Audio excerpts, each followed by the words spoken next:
In this video, we are going to see how to fix CS2 crashing on startup. For this, first open up Task Manager, scroll down and search for Steam and CS2 is running in background or not. If it's running in background, means you need to end the task completely and close it and restart your device.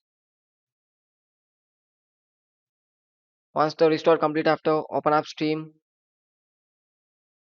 click Steam in the top side and click Settings. We are going to clear Steam download caches. For that, go to Download, scroll down, click Clear Download Caches, click it and click Confirm. Once you clicking Confirm after, it will come outside of the Steam. Again, you need to log in the Steam.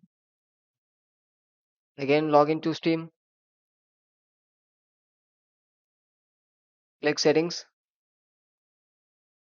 click Storage Settings, and make sure you have enough memory space. If it's not having, means you need to clear up the data and make memory space. And click the three dot icon and click Prepare Library. It should have a 30 to 40 GB free up space and close it. And the next step, go to Library, click the game file, right click it, click Properties, click Install File, click Verify Integrity of the game file, and wait for a couple of seconds to actually verify the game files. It's nothing but if there is any issues or corrupted file occur means it will rectify it.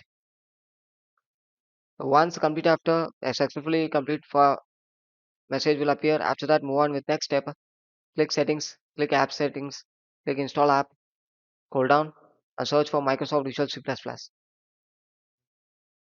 and click the three dot icon in the right hand side and click modify, click repair. Do it for both 86 and 64-bit.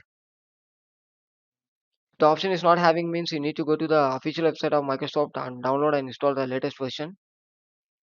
Once complete after close it and restart your device. So this is how to fix the issues. Thanks for watching. For more videos stay tuned.